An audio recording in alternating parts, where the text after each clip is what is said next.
Bienvenidos a esta emisión especial de Ellas Hoy en France 24. Veremos cómo fue el 2019 para nosotras las mujeres.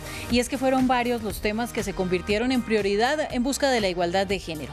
La lucha contra los feminicidios en México, el movimiento multitudinario por la legalización del aborto que tuvo mucha fuerza en Argentina y el fenómeno mundial en el que se han convertido las coreografías de El violador eres tú. Al otro lado del mundo, el cambiante y progresivo rol de las mujeres en los países árabes. Para conversar de todos estos asuntos estarán con nosotros dos mujeres expertas, no solamente en derechos de la mujer, sino en estos fenómenos que se extienden a través del continente y del resto del planeta. Vamos a comenzar con el feminicidio, el asesinato de mujeres por el simple hecho de ser mujeres, que arroja cifras cada vez más escalofriantes. La violencia contra las mujeres y las niñas es una de las violaciones a los derechos humanos más grave, más extendida y más arraigada y tolerada en el mundo. México es infortunadamente uno de los mayores ejemplos de este crimen, según la Organización de Naciones Unidas. En los últimos 32 años se han registrado en el país 52.210 muertes de mujeres, en las que se presumió homicidio, de las cuales 15.535 ocurrieron en los últimos 6 años, es decir, 29,8%. El problema es que la mayoría de estos casos nunca fueron tipificados como feminicidios. Y eso también se evidencia en las cifras del Observatorio de Igualdad de Género en América Latina y el Caribe, que registró en 2018 898 feminicidios.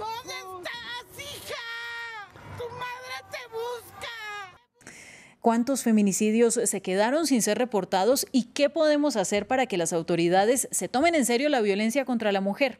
Con esta pregunta le doy la bienvenida a nuestra primera invitada. Ella es Catalina Calderón, portavoz en América Latina de Women's Equality Center.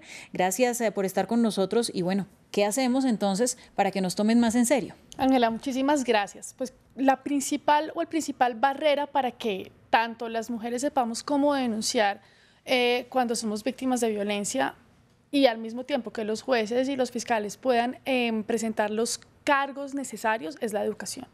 La normalización en la violencia contra las mujeres ha sido absolutamente visible a lo largo de los últimos 200 años en nuestra región, inclusive más. Y hacer esos cambios en el siglo XX ha sido muy paulatinos. La educación, la formación a jueces, a fiscales, a los administradores de justicia es fundamental para que se identifique cómo deben ser tipificados y cómo deben ser juzgados los casos de feminicidio. Las mujeres muchas veces no sabemos, no entendemos que ese es el nombre legal, pero los jueces y los fiscales sí. Y frente a eso tienen que presentar las acusaciones y las sentencias adecuadas. Tienen la obligación de defendernos y nosotras tenemos la obligación de no estar más acostumbradas al maltrato, al acoso, al abuso, a la violación, al asesinato. Esto no es normal. Es lo más importante que tenemos que tener claro. Esto no es normal. Ser insultadas por nuestras parejas no es normal. Ser insultados por nuestros jefes no es normal. En el momento en que las mujeres identifiquemos que esas situaciones a las que hemos estado acostumbradas durante muchísimos años, que hemos visto a nuestras madres, a nuestras abuelas, no es lo correcto, en ese momento entendemos que nuestros derechos están siendo flagelados y que además hay una amenaza latente sobre nuestra vida, sobre nuestra dignidad, sobre nuestra dignidad. Y vamos a pasar al siguiente tema de derechos de la mujer, porque en Argentina hay un movimiento creciente de lucha por la interrupción legal del embarazo. Se personifica en la Alianza Federal Campaña Nacional por el Derecho al Aborto Legal, Seguro y Gratuito. El eslogan del movimiento pide educación sexual para decidir, anticonceptivos para no abortar y aborto legal para no morir. En Argentina el aborto ya es legal por causales y por jurisprudencia, pero lo que se busca es la legalización total. En 2018 el proyecto fue debatido por última vez en el Congreso y se hundió. En 2019 los pañuelos verdes han continuado con la protesta y exigen que sea ley. El presidente Alberto Fernández dice que es activista por los derechos de las mujeres y ha dado muestras de que impulsará el aborto. Catalina, aquí el tema es de salud pública. Se trata de salvar a las mujeres que están acudiendo, no solo en Argentina, sino en el resto de países, a formas que no solamente no son legales, sino que no son seguras para interrumpir el embarazo. De acuerdo, Ángela. Mira, en el 2018 la cifra fueron 40.000 ingresos a hospitales argentinos de mujeres que llevan con consecuencias graves por producto de abortos clandestinos e inseguros. Esa cifra es muy grave. Esa cifra además no solamente es grave con las mujeres, sino con el sistema de salud. Ahí hay unos costos que también hay que tener en cuenta dentro de la política estatal de salud en que el Estado tiene que tomar acción sobre esto. Más recientemente, entre los últimos meses, tenemos 2 mujeres muertas por abortos clandestinos en Argentina. Esta es una lucha que lleva muchísimos años, no solo en Argentina, sino en la región. Lo valioso de este movimiento argentino de 2018 y que sigue vivo es que le ha dado una bandera al movimiento latinoamericano, que es el pañuelo verde, donde precisamente se pide lo que tú dices, una política hacia la protección de los derechos reproductivos de las mujeres que sea absolutamente integral, desde la educación sexual, la anticoncepción libre y garantizada por el Estado para todas las mujeres, y en caso de que lleguen a fallar porque no hay ningún método seguro, porque hay circunstancias extremas que lo requieren, el aborto sea legal, seguro y que el Estado proporcione los servicios, sobre todo a las mujeres más pobres. Oiga, usted, que podríamos decir que más allá de buscar implementar el aborto es buscar implementar nuevamente la educación, las formas de protección que increíblemente pues no están tan bien interiorizadas como deberían en las poblaciones. Así es, de eso se trata. La prevención siempre tiene que ser, digamos, la primera herramienta, y en caso de que ella fallase, tiene que existir alguna vía, alguna salida, sobre todo en casos también extremos, como son las mujeres víctimas de violación, que tengan la posibilidad de tomar una decisión en caso de encontrarse embarazadas, si quieren seguir adelante o si no. Pues Catalina, le agradezco mucho por su análisis. Gracias a ti, Ángela, por el espacio. Y vamos a continuar con más temas de este especial. El colectivo Las Tesis, conformado por 4 mujeres chilenas, creó un performance contra la violencia de género que no solo se viralizó rápidamente en el país austral, sino que ahora tiene eco en ciudades de todo el mundo. Un violador en tu camino se escucha fuerte en las calles. La canción, cuya letra es el resultado de una investigación sobre la violación en Chile, se convirtió en un grito de denuncia para miles de víctimas de abuso y conscientes de que la cultura de violación es una conducta generalizada en el mundo. El performance salió a la luz el Día Internacional contra la Violencia hacia la Mujer, que se conmemoró el pasado 25 de noviembre, cuando un grupo de mujeres interpretó la coreografía frente al Palacio de la Moneda. Desde entonces se ha multiplicado globalmente.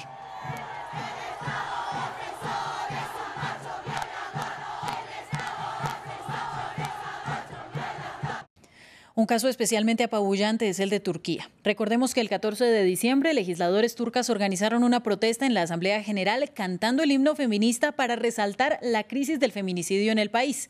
La diputada Sera Kadıgil se dirigió directamente al ministro del Interior. Le dijo que Turquía es el único país en el que se debe tener inmunidad parlamentaria para participar en la protesta.